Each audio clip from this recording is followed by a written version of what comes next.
আমাদের ডিভোর্সের ৮ বছর পর আমার প্রাক্তন স্বামী আমাদের কলেজের পুনর্মিলনীতে আমাকে দেখে হেসে বলল, এখনও একা অনন্যা। সে জানতো না যে আমি আবার বিয়ে করেছি, আর সেই হলের যে মানুষটাকে সে সবচেয়ে বেশি ভয় পেত সেই মানুষটি একটু পর সবার সামনে আমাকে নিজের স্ত্রী বলে পরিচয় দিতে যাচ্ছে। নিমন্ত্রণপত্রটি আমার ডাইনিং টেবিলে টানা 2 দিন ধরে একটা ফাঁদের মতো পড়েছিল। অফ হোয়াইট খাম, সোনালি অক্ষরে লেখা 2010 ব্যাচের পুনর্মিলনী, ঢাকা বিজনেস স্কুল, ডিবিএস। চা ঠান্ডা হয়ে যাচ্ছিল আর আমি ওটার দিকে তাকিয়েছিলাম। দীর্ঘ 8 বছর, 8টি বছর আমি এই মুখগুলোর মুখোমুখি হইনি।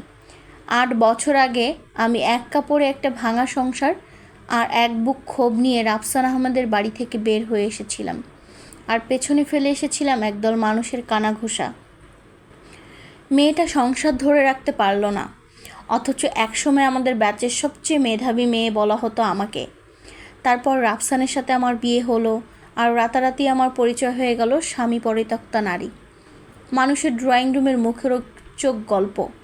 32 বছর বয়সে এসে আমি একটা জিনিস খুব ভালো করে বুঝেছি, ডিভোর্স শুধু একটা বিয়েই ভেঙে দেয় না, সমাজকে অধিকার দিয়ে দেয় আপনার নামটা নিয়ে যত্রতত্র চিবিয়ে খাওয়ার। রাফসান এই কাজটা খুব নিখুঁতভাবে করেছিল। সে সবাইকে বলেছিল আমি নাকি বড্ড অহংকারী, ক্যারিয়ার ছাড়া কিছুই বুঝি না, ভীষণ কোল্ড আর ঘণ্টার কাজের অযোগ্য। সে কাউকে বলেছিল যে সে কিভাবে আমার অল্প বেতনের চাকরিটা নিয়ে প্রতিনিয়ত খোঁটা দিত। বলেনি কিভাবে তার মা আমাকে আলমারি চেক করত যেন আমি চোর। সে এও বলেনি যে সে একদিন আমার এমবিএর সার্টিফিকেটটা মেঝেতে ছুঁড়ে দিয়ে বলেছিল, ডিগ্রি দিয়ে তো আর ভালো বউ হওয়া যায় না। অথচ এরপর আমি আর কোনো রিইউনিয়নে যাইনি, একটাতেও না। কিন্তু এবার আমন্ত্রণপত্রের নিচে হাতে লেখা একটা লাইন ছিল, প্লিজ এসো অনন্যা, কিছু মানুষের দেখা দরকার, তুমি আজ কোথায় পৌঁছেছ। কোনো নাম সই ছিল না, শুধু ওই একটা বাক্য। তাই আমি গেলাম। আমি একটা গাঢ় সবুজ রঙের জামদানি শাড়ি পরলাম, কানে ছোট ডায়মন্ডের টপ, আর মুখে সে শান্ত ভাব যা কোনো প্রশংসার অপেক্ষায় থাকে না। উত্তরার 5 স্টার হোটেলের বলরুমটা ফেয়ারি লাইট আর বিলাসী আবহাওয়ার ঝলমল করছিল। পুরনো সহপাঠীরা একে অপরকে জড়িয়ে ধরে চিৎকার করছিল, পুরুষরা নিজেদের গাড়ির মডেল নিয়ে বড়াই করছিল, আর নারীরা তুলনা করছিল তাদের সন্তান, বিদেশ ভ্রমণ, স্কিন ট্রিটমেন্ট আর স্বামীদের। আমি রেজিস্ট্রেশন ডেস্কের কাছে পৌঁছাতেই কেউ একজন ফিসফিসিয়ে আমার নাম উচ্চারণ করলো, তারপর আরেকজন। পুরো রুমের মানুষ যেন হঠাৎ আমাকে মনে করতে পারল। অনন্যা রায়হান না? কতদিন পর, ওকে তো বেশ অন্যরকম লাগছে, একাই এসেছে নাকি? শেষ প্রশ্নটা রাফসানের গলা থেকে এসেছিল। না তাকেও আমি ওই কণ্ঠ চিনতে পারি। ও বারের কাছে একটা নেভি ব্লু স্যুট পরে দাঁড়িয়ে আছে, আগের চেয়ে কিছুটা মুটিয়ে গেছে, কিন্তু ঠোঁটে সে চেনা হাসিটা এখনও আছে। এমন একটা হাসি যেন এই পৃথিবীর সব ডমিনেন্স তারই। তার পাশে দাঁড়িয়ে ছিল তার দ্বিতীয় স্ত্রী নাবিলা। লাল শাড়ি আর হাত ভর্তি সোনার চুড়ি পরে সে আমার দিকে এমন এক অলস কৌতূহল নিয়ে তাকালো যেন রাতে ঘুমানোর আগে রাফসান তাকে আমার চরিত্রের সবচেয়ে কুৎসিত গল্প শুনিয়ে ঘুম পাড়াতো। রাফসান ধীরে পায়ে আমার দিকে এগিয়ে এলো। অনন্যা, সে বলল, কি সারপ্রাইজ। আমি হাসলাম। রাফসান? তার হাসির ধার আরও বেড়ে গেল। এখনও একাই আসো সব জায়গায়?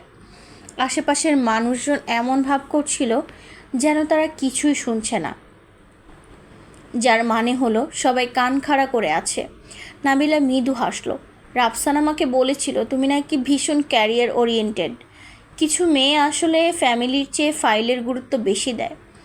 আশেপাশের কয়েকজন অস্বস্তিকর হাসি হাসলো। আমি আমার ক্লাচ ব্যাগটা শক্ত করে ধরলাম, দুর্বলতার কারণে নয়, বরং পুরনো ক্ষতগুলো তার মালিককে চেনে বলেই।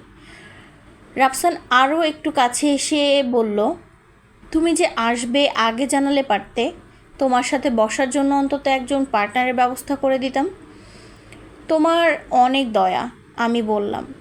সে হালকা হাসলো। এটাই তোমার সমস্যা ছিল, অতিরিক্ত ইগো। দেখলে তো, অহংকার তোমাকে কোথায় এনে দাঁড় করালো? আমি তার দিকে তাকালাম। এই সেই লোক যার জন্য আমি একসময় রাতে বালিশ ভিজিয়ে কাঁদতাম। এই সেই লোক যার নাম আমার পাসপোর্ট আইডি কার্ড থেকে মুছে ফেলতে গিয়ে আমার হাত কাঁপছিল মাসের পর মাস। অথচ সে ভাবছে সে যেখানে আমাকে ফেলে গিয়েছিল আমি আজও সেখানেই থমকে আছি। সে তার গ্লাসটা বাতাসে তুলল, টু ওল্ড মেমোরিজ। আর আমাদের নতুন জীবনের জন্য। আমরা অন্তত পরিবার তো করতে পেরেছি। নাবিলা আলতো করে তার পেটে হাত রাখলো। সে প্রেগনেন্ট, অবভিয়াসলি। পুরো রুমের মানুষ সেটা নোটিস করলো, আর রাফসান ঠিক সেটাই চেয়েছিল। কেউ একজন হাততালি দিল, কেউ অভিনন্দন জানালো। তারপর সে আবার আমার দিকে ঘুরল। তা অনন্যা, এখনও কি কোনো ছোটোখাটো ফার্মে চাকরি করছো? আমার হাসি পেয়ে গেল। ছোটোখাটো ফার্ম, সে যদি জানতো, কিন্তু জবাব দেরিতে দিলেই বেশি সুস্বাদু লাগে।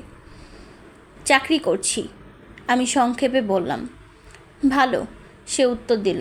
একাকী মানুষদের ব্যস্ত থাকাটাই শ্রেয়। কথাগুলো তীরের মতো এসে বিঁধল। ঠিক আগের মতোই নিষ্ঠুর আর চেনা।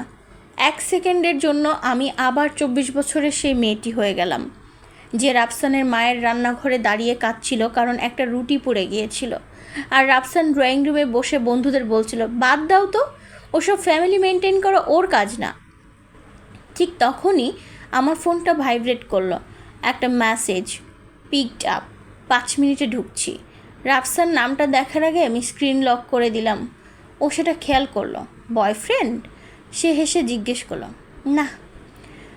আহা, তাহলে কেউ একজন আছে। নাবিলা মিষ্টি করে হেসে বলল, ভালোই তো। একটা ব্যর্থতার পর সবারই তো একজন সঙ্গী দরকার হয়। ব্যর্থতা শব্দটা পুরো সার্কেলের মধ্যে সুগন্ধির মতো ছড়িয়ে পড়ল। দামি কিন্তু পচা সুবাস।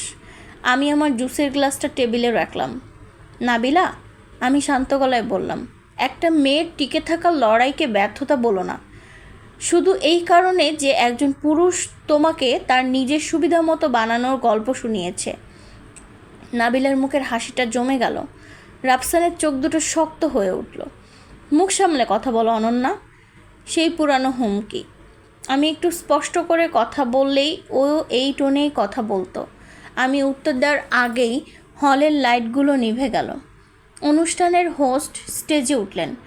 লেডিজ অ্যান্ড জেন্টলম্যান, ডিনারের আগে আমাদের একটা বিশেষ অ্যানাউন্সমেন্ট আছে। আজ রাতে আমাদের প্রধান অতিথি এমন একজন মানুষ যাকে আপনারা সবাই নামে চেনেন। যদিও সামনাসামনি দেখার সুযোগ হয়নি, পুরো বলরুমে একটা গুঞ্জন শুরু হলো। রাফসান সোজা হয়ে দাঁড়ালো। তার চোখে লোভ আর উচ্চাকাঙ্ক্ষার চকচক করে উঠল। সে ফিসফিস করে নাবিলাকে বলল, ইনি নিশ্চয়ই আরিশ খন্দকার। ওনার সাথে যদি আজ রাতে একটা অ্যাপয়েন্টমেন্ট পাকা করতে পারি, আমাদের কোম্পানির নতুন প্রজেক্টটি ডান। আমি অ্যাটেন্ডেন্সের দিকে তাকালাম। দরজা এখনও খোলেনি। হোস্ট এসে বলতে লাগলেন, তিনি খন্দকার গ্লোবাল ভেঞ্চার্স এর ফাউন্ডার, বাংলাদেশের অন্যতম বড় এডুকেশন ফান্ডের পেছনের মানুষ এবং আমাদের আজকের এই রিইউনিয়নে পুরো স্পন্সর। রাফসান তার স্যুটের কাফলিং ঠিক করল। নাবিলা তার শাড়ির আঁচল টেনে নিল।